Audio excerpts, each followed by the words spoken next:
Pessoal pronto. Pode passar para a Chandler suas perguntas. Ele está com papel, caneta, anota e passa, ou então pode vir aqui que eu dou o microfone para você. Daniel, agora é com você. Eu vou direto na resposta para a gente poder ganhar as perguntas. Acho que ela até acreditava dizendo aqui. Ela pensou que a pergunta era outra e foi. Não, é chave ao caminho. Eu vou ser um pouquinho mais objetivo, mas para explicar. A minha situação é um pouquinho diferente, mesmo sendo do PSDB, eu optei. Na introdução, eu falei um pouco aqui dessa luta que eu estou querendo colocar dentro dessa campanha, de lutar contra o sistema. E o posicionamento, inclusive, meu em relação à chapa, já é o início dessa luta. Por entender, e respeitando até, a Terezinha está na coerência da decisão do partido, mas por entender que essa eleição está uma confusão imensa, todo mundo se juntando, que não tem nada a ver, quer dizer, é um emaranhado que é difícil das pessoas entenderem. Eu fui líder da oposição ao governo do PSB, o governo atual.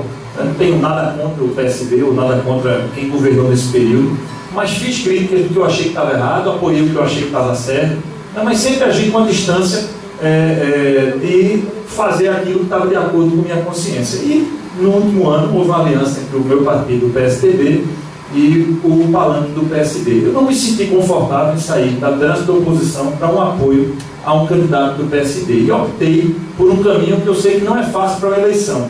Para um deputado é muito confortável você ter um palanque, um candidato a governador. E eu optei por um caminho de manter a independência em relação a governador. O que é que significa isso?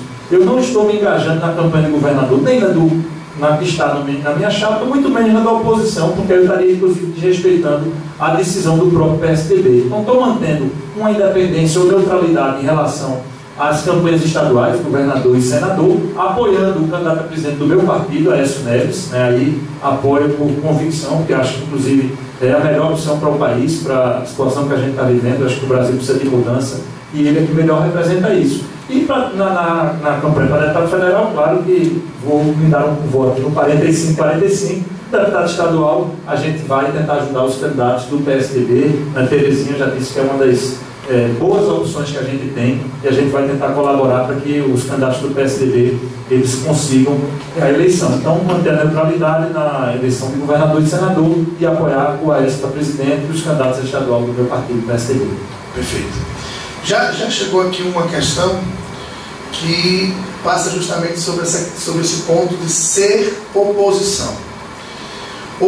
Há uma posso dizer a palavra angústia, uma preocupação no meio católico, porque hoje não existe, não se concretiza uma oposição. E a presidente Dilma, ela em sua campanha última, prometeu não avançar em alguns pontos bastante delicados. Aqui especificamente eu já me refiro à questão do aborto. Não avançar nesse assunto, mas foi muito avançado nesses últimos 4 anos. Então, essa é uma preocupação que surge no nosso meio, uma vez que, na última pesquisa que sai, se apresenta votos brancos e nulos na ordem de 20%, que é maior do que Eduardo está despontando na campanha, e muito próximo, acredito eu, do que Aécio aponta em sua estatística. Então, hoje se faz necessário uma oposição real. Objetivamente, peço a Terezinha e também a Daniel, isso veio pela internet para nós, qual é então o papel que vocês pretendem fazer quanto à oposição, em 2 minutinhos assim, breve, já para eu trazer as perguntas que estão chegando do público aqui presente.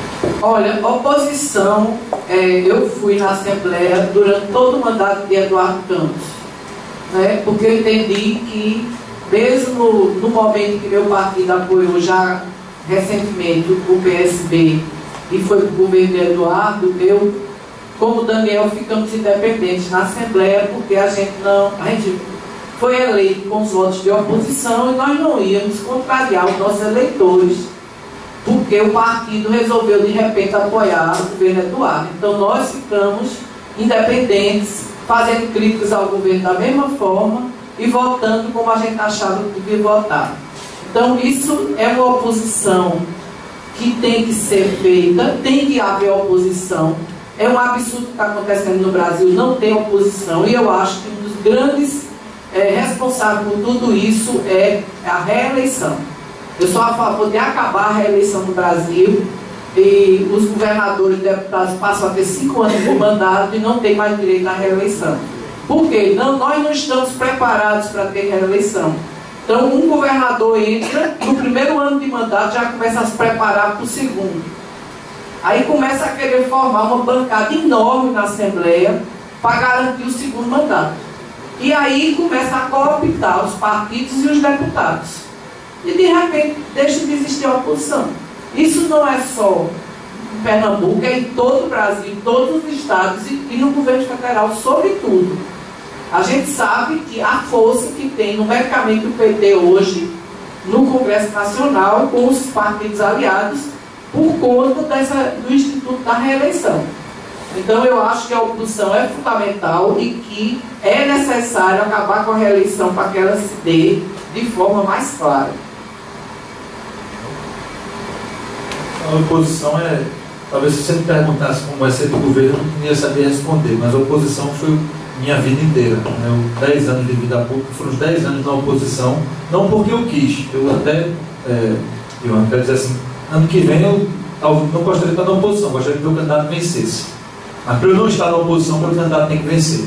O que não há possibilidade de acontecer é o meu candidato não vencer as eleições e depois eu querer me aproximar do vencedor, daquele que eu não votei, para ir para o governo para tentar adquirir algum tipo de vantagem.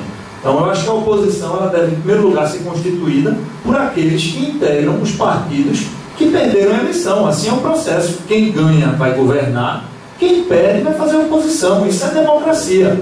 A deturpação no Brasil é que quando passa a eleição, quem ganha e quem perde vai para o governo, porque ninguém quer estar contra o governo porque quer resolver os problemas individuais, porque a eleição ela é montada em cima de uma promessa de emprego para fulano, de uma promessa do favor individual para ciclano, e você só tem favores para quem está no governo. Então passa a eleição, né, o camarada se elege aí governador, dos 49 deputados ele elege 10. No outro dia, esses 10 viram 40.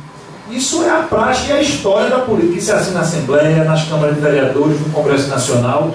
Então, eu espero ano que vem fazer parte da bancada de governo na Câmara Federal, porque eu espero que o meu candidato ganhe. Mas se ele perder, se acontecer de outro ser eleito, eu vou estar na oposição como estive nesses 10 anos. E o que é fazer oposição?